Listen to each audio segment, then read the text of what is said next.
Welcome to another episode of Movies in Black and White. I'm your host, Jacob Holmes, uh, joined by always my co host, Ralph Stitt.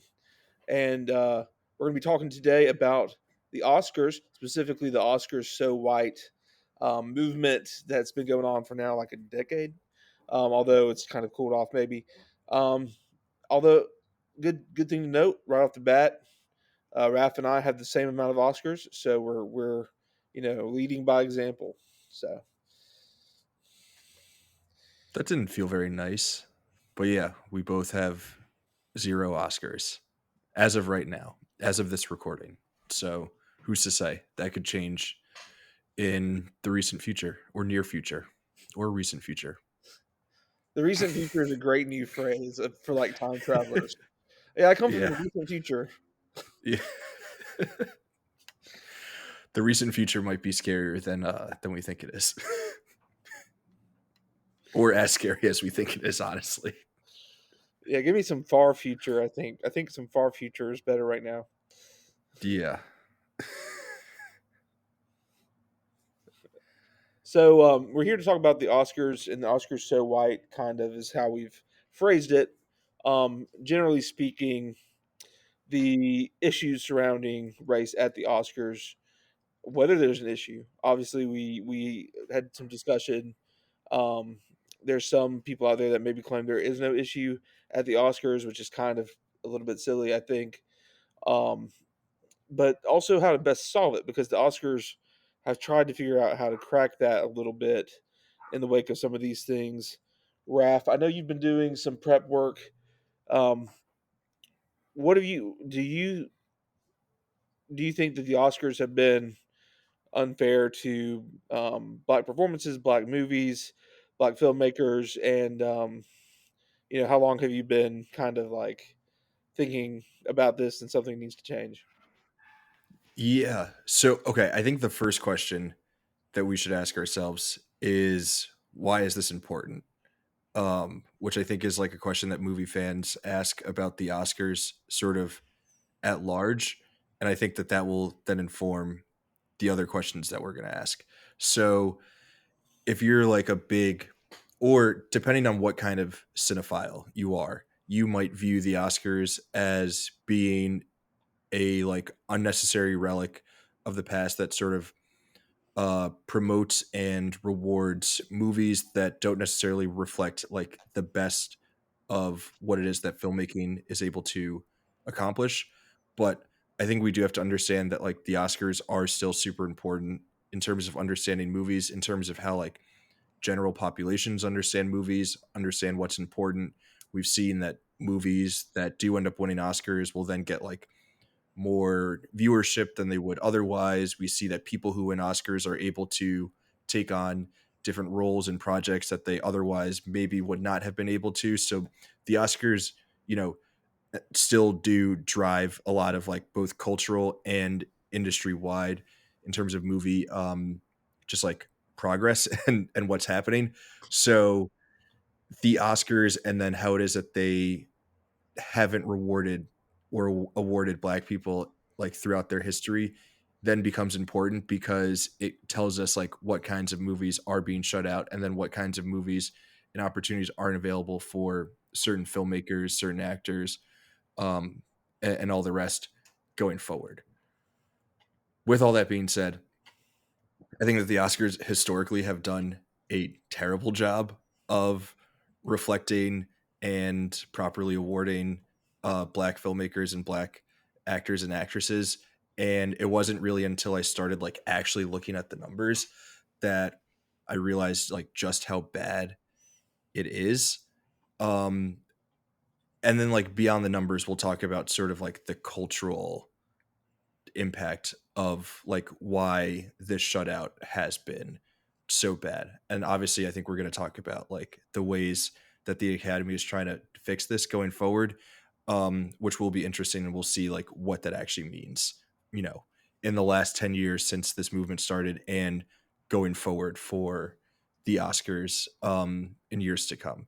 So I don't know if that really answered your question, Yeah, Or no, that did. any more specifics? It kinda did, and I don't know, I haven't looked as closely maybe as you did the extra prep work for this episode, but, so that was just started around 2016, I think after 2 straight years where no black actors or actresses were nominated, and I don't know, it seems like in the wake of the response, there was some, um, improvement, at least for a little bit, of and you could argue too any given year. The problem with this that I think is hard to address is any given year you're trying to select the best five performances and give or take taking into account the fact that the film matters too, like how widespread the film has been seen and all of that stuff.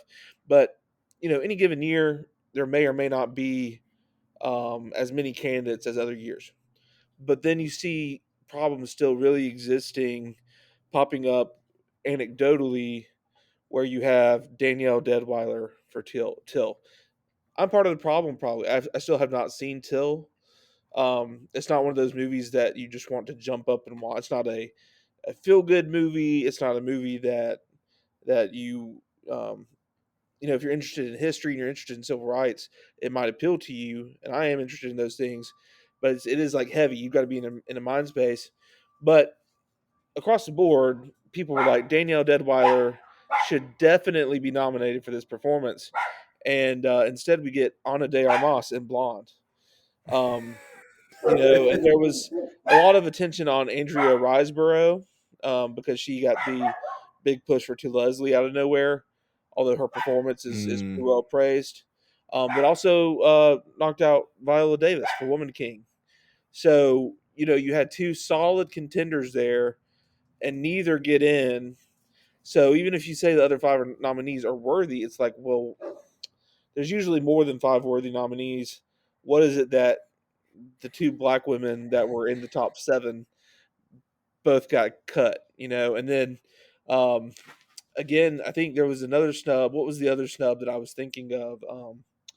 Recently, there was another snub of a black performance or a black filmmaker, and it was another are we thing of thinking of like the performances in either Nickel Boys, or what was the other, like the British movie that came out last year?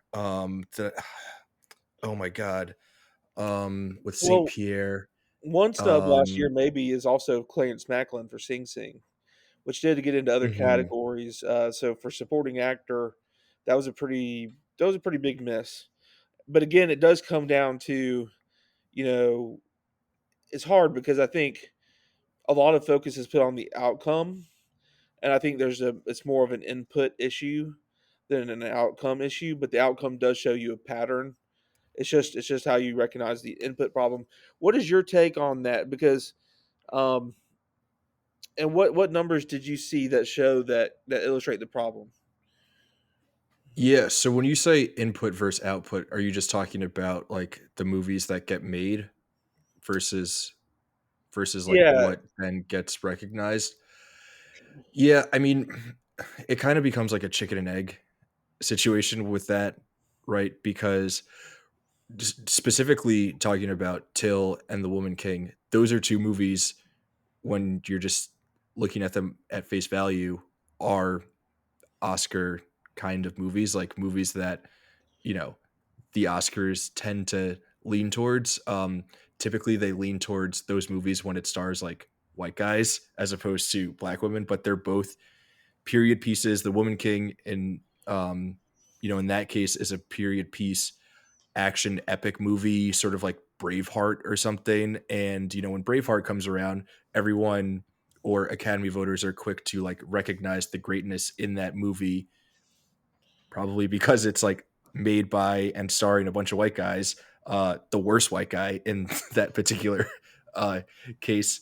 But like, yeah, movies like Till and The Woman King are those period pieces that tend to gain or get the eye of Oscar voters, but because they're by and about black women, they don't get the praise and recognition that they should. I saw The Woman King. It was a very solid movie. It wasn't my favorite movie of that year, but there were a lot of other movies that got recognition and performances that got recognition that year that like The Woman King was probably better than. I haven't seen Till, but by all accounts, that is an extremely well made movie that deserves like all of the eyeballs and all the recognition in the world. So in terms of like the output, I think it's there, right? Like black people have been making amazing movies and doing amazing work in movies for a long time, but because this art form is subjective in terms of how it is that we grade it, like when we talk about like what is a good performance, we're usually viewing that through a very white male centric viewpoint. Sure. So like, are you good within the context of like what we have determined is good based on standards set by these people, which will most likely celebrate these people as opposed to other people who are doing something cool. So like when black women make a cool movie, because it's not cool to the standards that are set by white guys, even if it is a cool movie, it's probably not going to get rewarded. Absolutely. Um, Well, I think there's two. So I think so. So let me just say, in theory, I think it should be fine any given year for all five best actress, all five best actor nominees to be white, and then any other given year, again, only purely in theory with all of this, that it should be fine for there to be five black actors, black actresses, because any given year, who knows what performances and what movies are going to stand out, but that's detached from reality, of course, without the reality that influences that. But when I say input too, I'm actually talking about two different levels.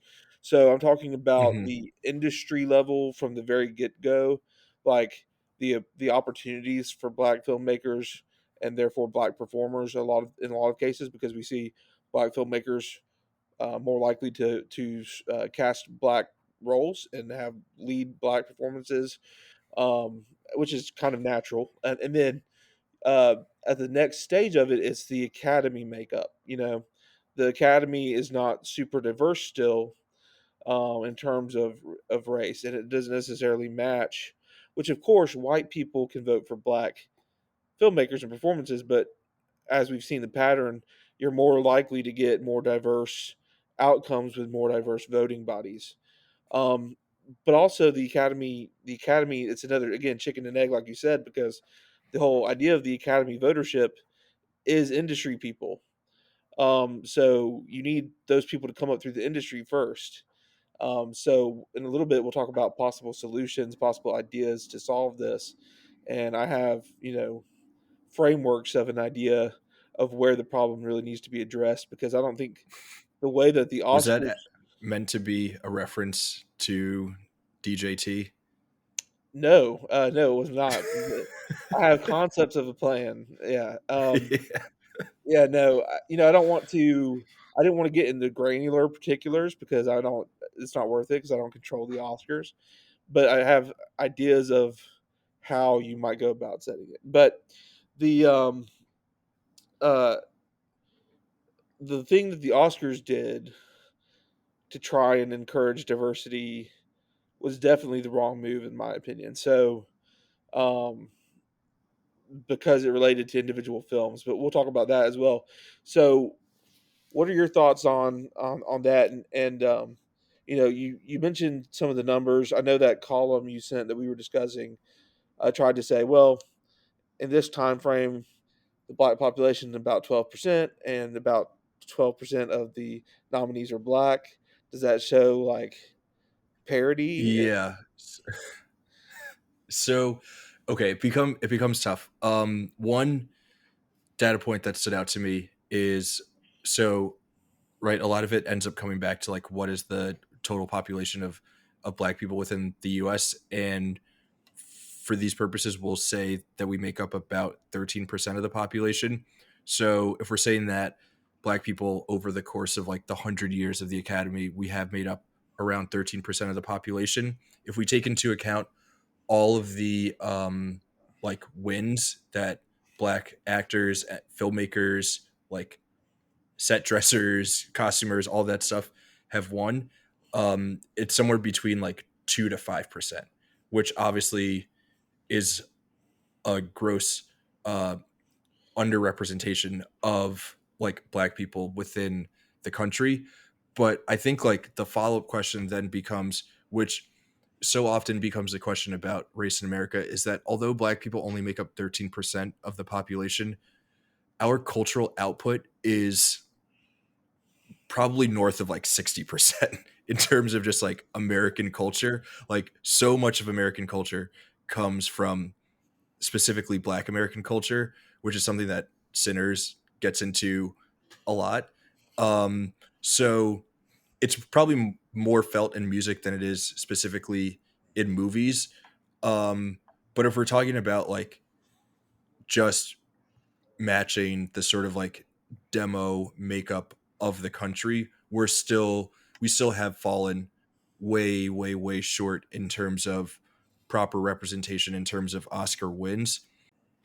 So then that article that we were talking about offline, that is sort of like making the argument that it is like fair and equitable based on, you know, how many Black actors and filmmakers have been nominated in the last like couple of years versus the population. One doesn't address like the years of underrepresentation that like kind of causes then this that like even more of a catch up that needs to be made, and like has us like sort of like being behind the eight ball and all that stuff. um but also in terms of like, I don't know, if you're looking at a particular year, like you were saying, like it might just be a year where there were like four of the best five acting performances were Black guys or were Black women, and like it's fine to like reward those as such. I think where this hashtag and this movement really started gaining steam was that we were seeing actors, we were seeing performances, and we were seeing movies get shut out or not recognized, um, in and like the movies that were being recognized in place of them are like just like kind of whack movies, you Right. know, right? Like this hashtag first started in 2015, and there was no recognition besides like a best song nomination for Selma, which it was like by all accounts an amazing movie. Embarrassed to admit that I haven't seen it yet, but right, like the movies that were nominated instead of that were like Foxcatcher and The Imitation Game. And like, who have you heard talking about the Foxcatcher or The Imitation Game in the year of our Lord 2025? For Little sure. to no one. People still talk about Selma. Right. No, Selma definitely is an example of so I think really it is built like anecdotally. It's but it's not, anecdotes mean nothing. Like sometimes people go, oh well, an anecdote doesn't mean anything. No, like when you see a film that has the good snubs, that's really what causes the issue in terms of, so like, because in terms of numbers, if you go back to, and I don't know if really just spouting out the black population compared to nominees is like a fair, like it's an understandable line of reasoning. I don't know if that's really like the best, like the most thorough way to do it. But you come into an obvious numbers problem because if the black population in the U.S. is only about 13%, anytime you get a nomination in a group of five, it's 20% representation. So like, you know, one nomination every 2 years is almost like one nomination every other year is like enough to be representative just based on population alone. But obviously, like you said, cultural output is a change in that. And again, it's about the idea that the quality of performances that are there, that are on the table to choose, being ignored for lesser. Like again, sight unseen. I on both of these, I haven't seen Danielle Deadweiler until or on a day on Moss and Blonde, but just sight unseen, I can almost tell you Danielle Deadweiler deserved that nomination over Ana de Armas. And that's not to take anything away from Ana de Armas, who herself is not exactly white, completely. She's got some Cuban or whatever. But you know, it Yeah, was she's one of like those. European Cuban, I It was think. one of those examples. I mean, she was playing a white woman or someone that America thinks of as white, Marilyn Monroe. Um, and so, it doesn't look good. It doesn't look good to have Deadweiler in such a strong role snubbed. I mean, Halle Berry is still the only black actress to have ever won. That's crazy. That's wild. That's insane. You know, But I uh, think so. Do you think that part of that is also because of like the makeup of the industry and like who it is that it shuts out? That like there aren't a lot of great roles for black lead actresses because those movies rarely get made, and when they do get made, like Hollywood just has such an aversion to like celebrating black women that right, um like Viola Davis and Danielle Deadweiler, like they don't get nominations. Like there have been a good amount of supporting roles, and I think it's just like interesting what the like number of best supporting actress wins for black women versus like there only being one in close to 100 years of the Academy for best lead actress.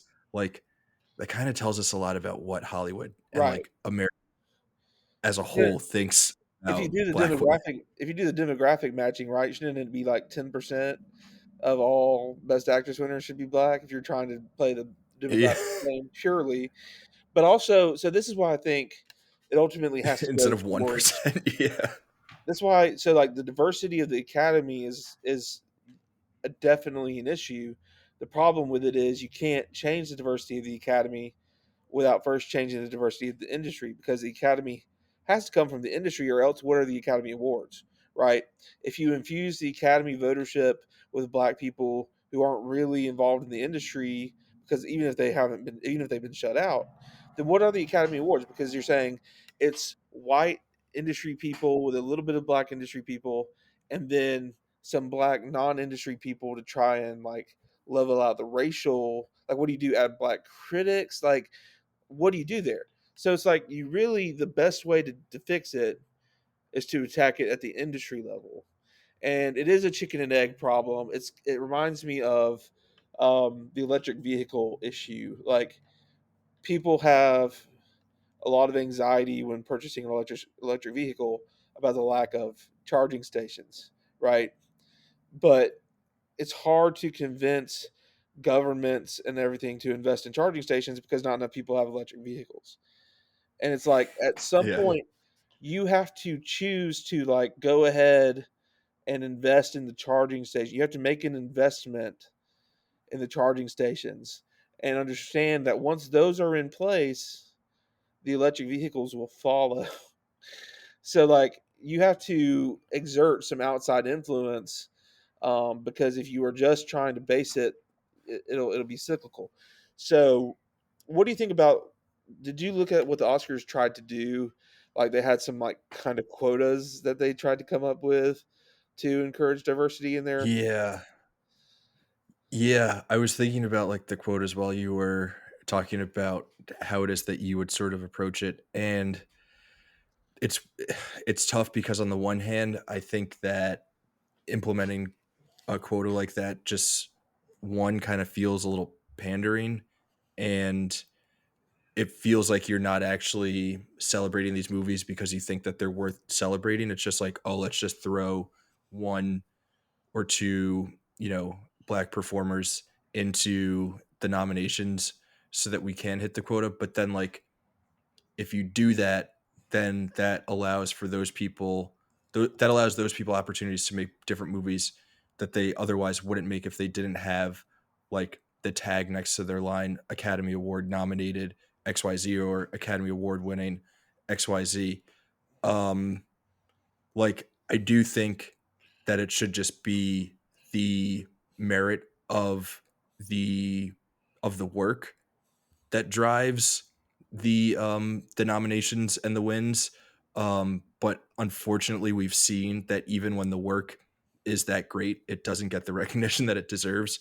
Uh, Do the Right Thing didn't get nominated for Best Picture or Best Director, which is one of the most insane things ever, considering how amazing that movie is and like the lasting power that it's had. Which then also goes to the question of like how much weight should we give the Oscars, but to what we were saying before, we should give it a little bit of weight because it does matter. So yeah, I mean, I think like the industry leading and like trying to make sure that it is giving opportunities to like talented young black people in whatever way, shape, or form it is, and then like allowing those people to work within Hollywood and then become members of the Academy, who will then be more likely to celebrate really good work by um, other black filmmakers and other black performers, is like probably the best way. There is a little part of me that would be hopeful that like even if it is a bunch of old crusty white dudes, that like they can watch Do the Right Thing, they can watch Moonlight, they can watch Get Out, they can watch Sinners and be like, oh yeah, this is one of the best movies of the year, these people deserve to be recognized accordingly. But we've seen that that's not the case. So like maybe you're I do see why you would sort of like float the idea of that approach that you had. So I just checked and I looked at the representation and inclusion standards. Wow, I don't know what those. Um, the representation and inclusion standards for the Oscars, and I'm not sure if this has changed since they first announced them. Mhm. Obviously, all the chatter when they first announced them was like quotas for the films themselves. Like you Mhm. need like a significant lead or supporting actor that's like black or something like that, which is silly when you think about a movie like we just talked about on the Canon Pod, The Witch. It's like where are you going to really in this Puritan story, this one isolated Puritan family from England, like that's a story that doesn't necessarily lend itself to um, just putting a black actor in there because of what it is. So it's like Mhm. but that's okay. That movie can exist. That's not really the problem. It's like what you need to do, and to be fair to the Academy now, they have four standards, and you only have to meet two of the standards to be included, and that includes standard C, industry access and opportunities, which it says a film can achieve this standard by meeting the criteria in at least one of the following areas: paid apprenticeship and internship opportunities. Although that includes underrepresented groups outside of the black community, which I think is a problem when you include women as an Mhm. underrepresented group. Not that women don't also need better, which is insane because they're literally a majority of the U.S., not a minority group. Um, but yes, women need to make sure that they're, especially in filmmaking, because obviously filmmaking is still male dominated. But you can't put women and black folks on the same playing field because women are you can then a studio can say, well, we gave a lot of opportunities to women, and if that satisfies the standard, then you're not helping the black community because they can just meet the standard by giving opportunities to women. So like you have Yeah. to have that kind of separated out, right? Like you can't say you have to do this for either a black person, a gay person, or a woman. Like Mhm. that doesn't all equal out. So Yeah. um I forgot what the specifics were, but like one thing that I saw was like talking about movies that do or that have um fit these standards, is that like Oppenheimer had like a certain number of senior female producers, so it then like qualified for all of these diversity standards.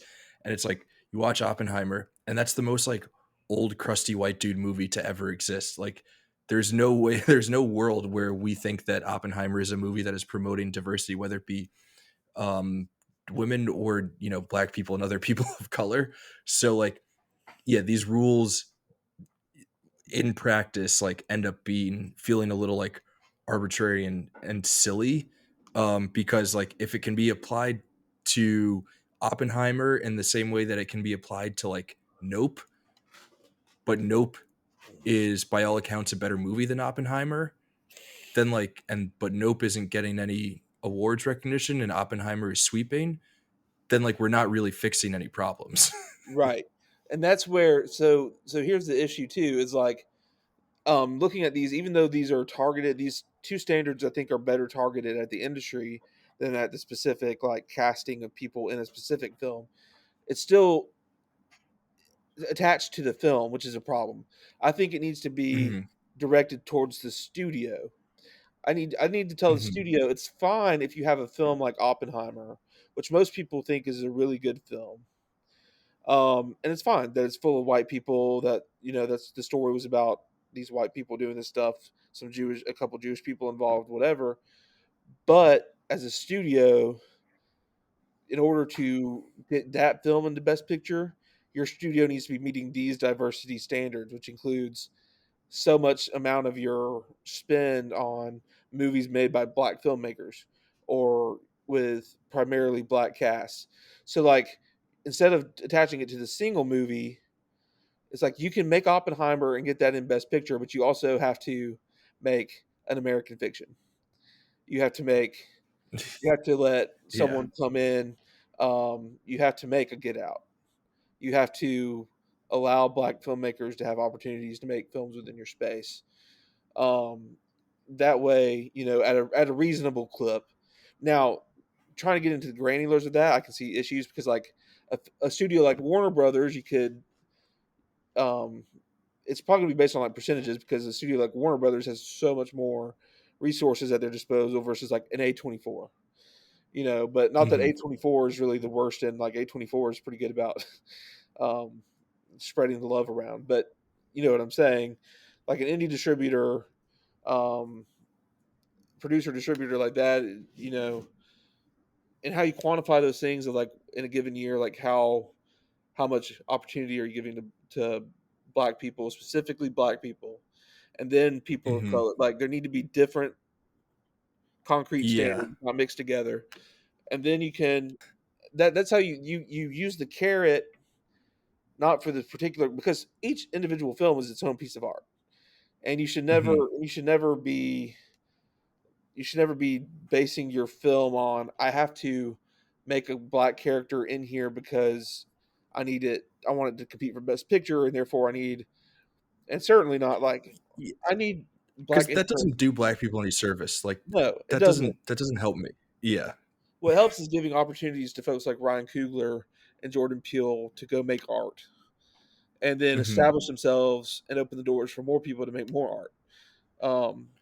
And show economic viability of part of this is studios have long felt like stupidly because black people like you spend money their money spends really good and they will put a lot of money in to culturally relevant themes for them Yeah.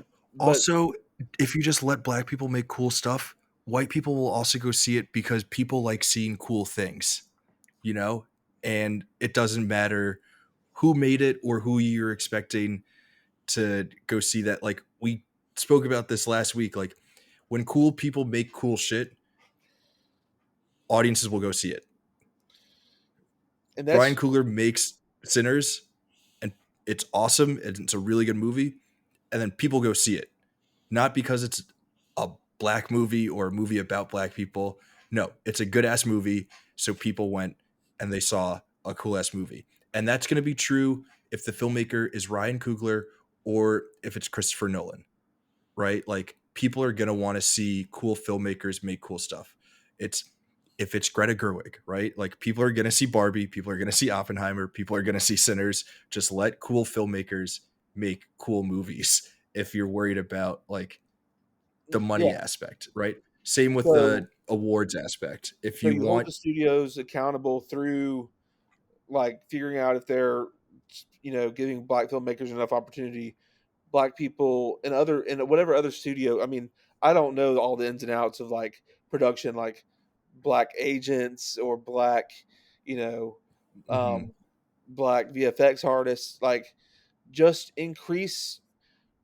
put standards in place that will incentivize studios to increase diversity in those areas. Because once that happens, more black artists are going to generate more content that will be critically and commercially viable and you'll expand the amount of people that can then enter the academy as industry professionals and make it a more diverse votership.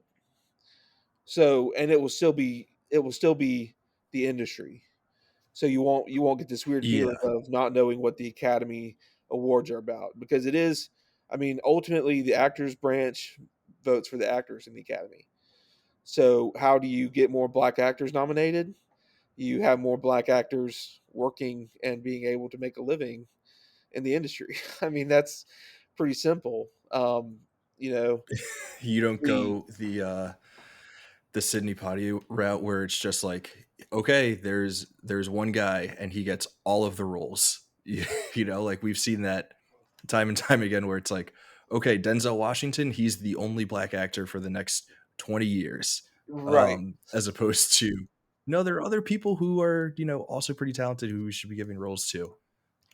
Great news though for Oscars So White this year. It's not a fix to the problem, but we thankfully have two movies, one by a black filmmaker, a cool black filmmaker, and one by a cool white filmmaker, um, that have a lot of black roles that are Oscar relevant. Yeah. Um, Now, as much as I'm sitting here advocating for change, I also have the weird spot of being like against a few of those nominations happening, not because they're black, obviously, but because I just don't think that they are in the right zone. Chase Infinity and Lead bothers me, but I love Chase Infinity's performance in One Battle After Another. And Teyana Taylor, I think, will get nominated. I am putting in for Delroy Lindo, for Sinners, which a lot of people don't For have in their Sinners. nominees. So Sinners hasn't. It sucks that the two best movies with black nominee options, One Battle After Another, is so beloved. I think it will overcome this. But the two movies that happen to be have the most potential black nominees are also like so ensemble that it's hard to nominate particular acting Yeah. performances.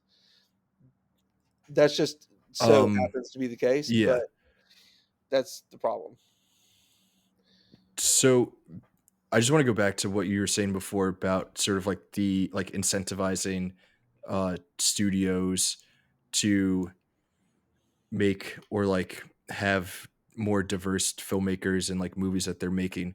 So you brought up A24, which I thought was kind of interesting because I don't know that they like internally have set quotas or whatever that they're trying to hit, but I think that A24 has shown that if you again just stick to like the merits of the film and like have the intention of making cool movies, you will inherently just you'll get movies like Moonlight, you'll get movies like Zola, you'll get movies about other diverse groups of people like Minari or the Florida Project, right? And it's not necessarily that they're like, oh, we're doing this because we're being incentivized or whatever to make these movies.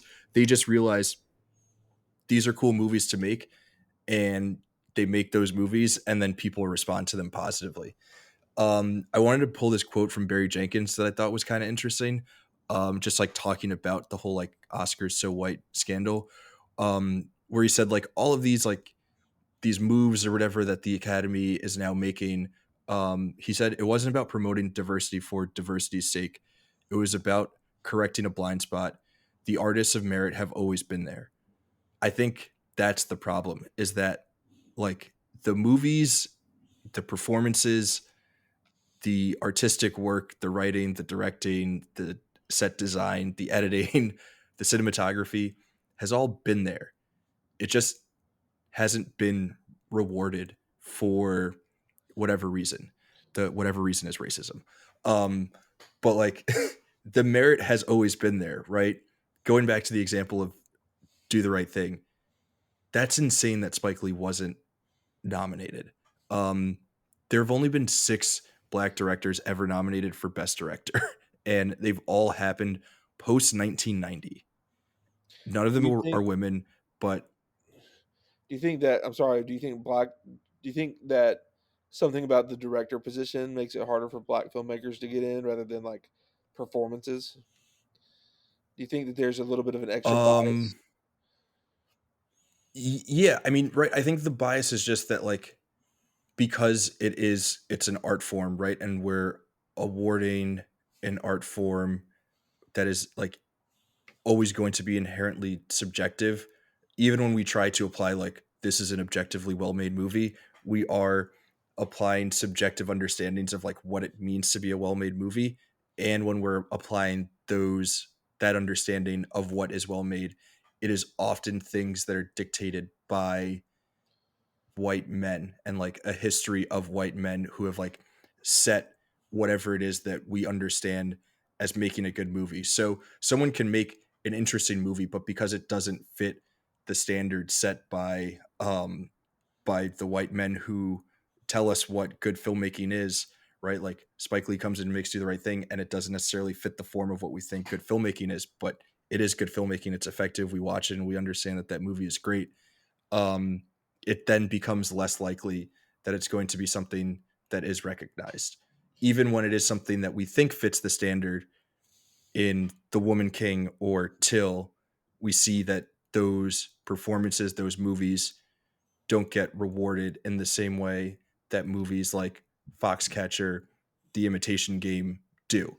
And I think the issue was is that people were looking at it and they were like, okay, like I understand that these are all good movies, and these movies um starring white people about white people always seem to get rewarded, but these movies that are equally as good, if not better, made by black people and about black people are not getting rewarded. And like that's where it's like you're watching the Oscars as a black film fan and you're like, I feel like I'm starting to take crazy pills. Yeah, well, and it's interesting, I think part of the problem can be boiled down too as well, like when it comes down to who's on the bubble for those last slots, and there are a handful, or there's a couple of people, and those two people left are a white person and a black person, or sometimes a man and a woman. It's like it always seems to be the underrepresented being cut out. It's like Greta Gerwig for Barbie, a solid nominee alongside the other five that were all very solid, but she was cut off the bubble. Danielle Deadweiler. This year, as much good news as I had, the bad news is director this year is going to be tough, and we're looking at.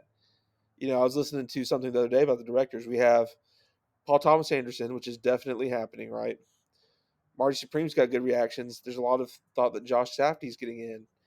Then you have the two international guys, Joachim Trier and Jafar Panahi, and maybe one of the Mhm. international guys gets cut out because it's also its own form of difficulty with the Academy. But then that leaves something crazy. We're talking about two of the best movies of the year according to reviews: Chloe Zhao and Ryan Coogler fighting for the fifth spot, and you're either going to cut out the lone black director or the lone woman director. Um, Mhm. I see a lot of people saying it's kind of like they're kind of like, is it going to be Chloe Zhao versus Coogler? Now Coogler is also got another thing stacked against him in that his film is a little bit genre, a little bit blockbuster feeling. So it's not all about the fact that he's black, but it's hard to ignore the fact that Ryan Coogler might get snubbed for Sinners this year. I mean, I it's so hard right now to pick a five because the group of six is so strong, and Yeah. yeah. Go so on the topic of directors, so we mentioned that no black director has ever won for best director, but interestingly enough, two movies directed by black directors that won best picture, Moonlight and 12 Years a Slave, both of those directors lost. I'm pretty sure to white guys. Um, which is just funny. Like, obviously, like we never know with the Oscars. It doesn't always line up where the person who wins Best Director is also the movie that wins um, Best Picture. Like we've seen that happen a ton of times, but it is very funny that those two movies in particular won Best Picture, but they were shut out in the director category. Especially when you think about working directors right now, Barry Jenkins and Steve McQueen are among the best. If you've seen any of their movies and watched like other movies that other people have directed, you see their stuff and you're like, yes, these people are amongst the best directors working right now So and I have not probably directed the actually best movie of their given year. I have not seen 12 Years a Slave. although I have bought it thankfully, so I can watch it soon. Um, but I'm gonna have an embarrassing fact to admit Yeah. about something. So for the longest time, I thought that director Steve McQueen was the former actor Steve McQueen, the white guy, I don't think you're the only person who's thought that. and I was And like, I think Steve McQueen, the director, made it a point like early in his career where people were like, "Are you going to change your name so people don't confuse you with you know, movie star from the 60s, Steve McQueen?" And he was like, "Fuck that. I'm Steve McQueen. I kick ass at making movies. People are going to know that I'm Steve McQueen." And he decided to keep his name, which I think is pretty baller. "That's great." Also, it can't hurt.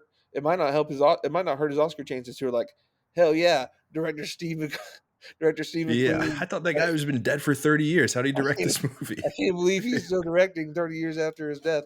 The but yeah, I thought, I was like, Steve McQueen, he's doing 12 Years a Slave, and then he's doing like this Lovers Rock thing. And I'm like, that's interesting that he's like, good for him, I guess, you know. But yeah, Yeah. now I realize Steve McQueen, great black director. I need to but that's also part of the problem. Like, I've never seen a picture of Steve McQueen before. Like I've never seen like anything but his name written, which is Yeah. wild. Which is kind of wild to me. Like The I've seen movie the most of movies these speak for directors, themselves. um, so I don't know if what the deal with that is with that. But anyway, yeah. So I think um, I think there's been some level of improvement. I think it. I mean, obviously over 100 years, um, I'm sure there's been some improvement in this, but it's just a I mean, we lingering. didn't talk about the first black performer to win an Oscar, Hattie McDaniel in Gone with the Wind, and Not how allowed to attend, right? absurd. So she was able to attend, however, she had to sit all the way in the back in the blacks only section. And after she wins, she's going or trying to go to the after parties, and she's literally holding her fucking Oscar that she won, being the best supporting actress of the year, and she got turned down from parties because they were white only. And just like reading that made me kind of giggle about how absurd racism in this country has been, and like in particular used to be in like the Jim Crow years, where no one, like, there was, I'm sure there was someone, but like the fact that it was just like seen as normal that this person could be recognized for being one of the best screen actors of that year, but couldn't go to the party celebrating the best actors of the year. And everyone was just like, yeah, this is a normal thing to do. Like, that's how did So it take wild. us so long? Like, obviously racism has not been fixed, but it took us a while to fix that version of like the most overt, comically bad version of racism, just like flatly and obviously absurd in how it was playing out. But yeah, she famously was the first performer to win, and just had like still the worst experience ever because of racism. And as we talked about, like hopefully in the last, in the last week we talked about, hopefully Ryan Coogler and Jordan Peele are starting to change this, to help lead the way in changing this narrative from the industry standpoint, and starting to make waves for more black filmmakers, more black representation in media, um, moving forward. And so maybe that the more great black movies we get, movies with black people, they don't have to be black movies. um, every opportunity though that black filmmakers and black performers get, we're going to see the Oscars more and more align with the way they should. Um, and it really comes down to the voting body, and the voting body, because they're ignoring stuff that is on the table. I agree with that quote that things are being overlooked already that are there, but there's also still, I think there is a lack of opportunity that we're still seeing, um, in the industry at large, which influences how people vote. So I think those are the two, because I don't think you can. I don't think you can try and poke around and change things that now you certainly couldn't do. I mean, it would be crazy. It would the the discourse would be insane, but you certainly can't do like we require one black actor in each of these categories um, Yeah. because that does tamper with like the whole idea of it, right? Is like I'm trying to pick the best five performances, and any given year, hopefully we reach a point in our society where a given year it could be three black performances and two non-black Yeah. I think the performances. issue is that there have been years recently where the merit of the work isn't recognized accordingly. And that's what the initial hashtag, also shout out to the woman who started the hashtag, April Rain, who just like sort of like did it as like a one-off. She just like tweeted out hashtag Oscars so white they asked to touch my hair, which is a hilarious tweet. And she was like, yeah, she thought nothing of it and just sent it out. And then now 10 years later, there are like all these moves to change the Oscars voting body and things like that.